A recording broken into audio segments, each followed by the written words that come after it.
जालना जिल्ह्यातल्या रोहनवाडी इथं 2 ते 9 एप्रिल दरम्यान पार पडलेल्या नैसर्गिक शेतीच्या शिबिरात नांदेड जिल्ह्यातल्या दापशेड गावचे अनेक शेतकरी उपस्थित होते। इथं कमी खर्चाच्या नैसर्गिक शेती तंत्राचं प्रशिक्षण घेऊन शेतकरी एप्रिल महिन्यापासून कामाला लागले। 12 शेतकऱ्यांनी 30 एकरांवर कापूस, सोयाबीन, कडधान्य तसंच भाजीपाल्याच्या पिकांची रासायनिक निविष्ठाचा वापर न करता लागवड केली। जवळपास रासायनिक पद्धतीने शेती करणाऱ्या शेतकऱ्यांची पिकं करपत असताना नैसर्गिक शेती करणाऱ्या शेतकऱ्यांची पिकं मात्र हिरवीगार असल्याचं दिसून आलंय।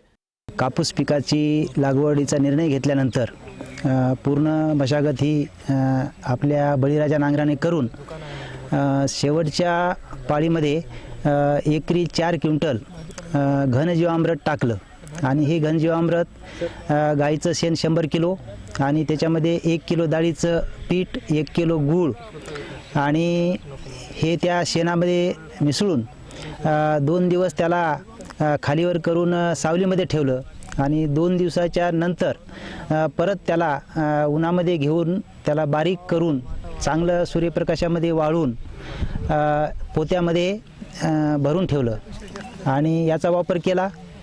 आणि त्याच्यानंतर मग ज्यावेळेस आपल्याला पीक कापसामध्ये जे सहजीवन सांगितलेलं होतं त्या पद्धतीमध्ये आम्ही चवळी, वाल, मक्का आणि उडीद या पिकाचं सहजीवन केलं। कारण आपणाला सुरुवातीच्या काळामध्ये चवळीमधून काही उत्पन्न मिळते, वालामधून काही उत्पन्न मिळते आणि मक्का आपल्या जनावराला किंवा त्याच्यामधूनही काही आपल्याला कणसाचं उत्पन्न घेता येईल।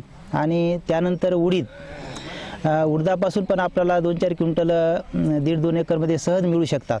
आणि या पद्धतीनं काष्ट आच्छादन करण्यासाठी उडीद, चवळी याचा पण चांगला या ठिकाणी फायदा होईल।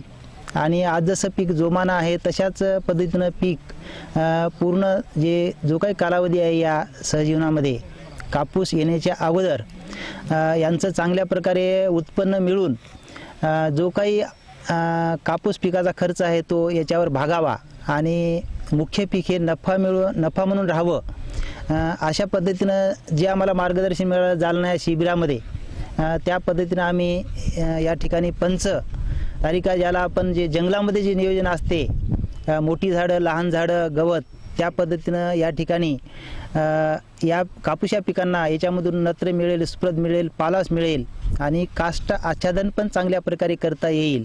आणि यामधून जमीन ही पैलवान आपणाला यामधून बनवता येईल आणि चांगल्या प्रकारचं उत्पन्नसुद्धा या ठिकाणाहून मिळेल। आज पाहतो आपण की या पंचसूत्रीमुळे किंवा तारांकित जसं आहे तसं चवळी आहे, उडीद आहे, मक्का आहे, वाल आहे, याच्यामुळं काय होत आहे की एक चांगल्या प्रकारे कापसाची पण वाढ होत आहे आणि आज कोणत्याही पिकावर म्हणजे कोणत्याही प्रकारची कीड नाही। आता माझ्याकडे रासायनिक पण आहे, त्या शेतीवर कीड आहे आणि या ठिकाणी कुठल्याही प्रकारची कीड नाही। संपूर्ण पानं हे हिरवीगार आहेत, वाढ चालू आहे आणि अशा प्रतिकूल परिस्थितीमध्ये सुद्धा या ठिकाणी मला अपेक्षा आहे की या आंतरपिकामधून, चवळीमधून, वालामधून, मक्कामधून, उडदामधून मला चांगल्या प्रकारचं भरघोस उत्पादन मिळेल अशा प्रकारची मला या ठिकाणी आशा निर्माण झालेली आहे।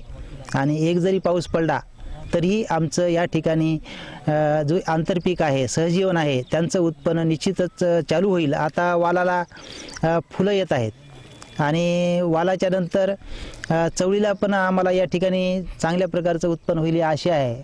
आणि मक्का पण या ठिकाणी 50% पिकामध्ये 4x4 किंवा 2x2 अशा टोकन पद्धतीनं मक्का लावलेली आहे आणि त्या मक्यापासून सुद्धा आम्हाला जनावराला चारा होईल। आता ही मक्का एवढ्या म्हणजे भर दुपारी उन्हामध्ये सुद्धा कुठल्याही प्रकारचं याच्यामध्ये म्हणजे सुकलेली नाही, वाढ चालू आहे। आणि हिच्याच सोबत ही चवळी लावलेली आहे आणि चवळी आणि मक्का या दोन्हीचं जे या ठिकाणी नत्राची घेवाणदेवाण आणि त्यानंतर पाखरांना या ठिकाणी थांबण्यासाठी मक्याचा थांबे म्हणून उपयोग होईल। आणि ही पहा कपाशी, आता या कपाशीवर कुठल्याही प्रकारची कीड नाही, कुठल्याही प्रकारचा रोग नाही आणि कीडमुक्त, रोगमुक्त ही कपाशी पण याच्या सहजीवनामध्ये शेजारी चांगल्या प्रकारे वाढत आहे। आणि हा उडीद पण चांगल्या प्रकारचं उत्पन्न देईल आणि उडदावर सुद्धा कोणत्याही प्रकारचा रोग या 1 महिन्यापर्यंत आलेला नाही। आणि या ठिकाणी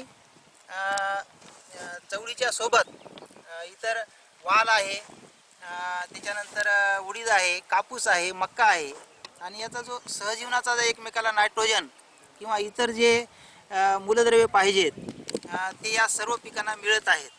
आणि मला सुद्धा विश्वास नव्हता की म्हणजे 1 महिना पाऊस नसूनही ही अशा प्रकारच्या सहजीवनामध्ये कापूस, चवळी, उडीद आणि वाल एवढ्या जोमानं वाढ होते याबद्दल मला सुद्धा विश्वास नव्हता. पण आज स्वतःचं माझं शेत पाहून मला या ठिकाणी एक आत्मविश्वास निर्माण झालेला आहे.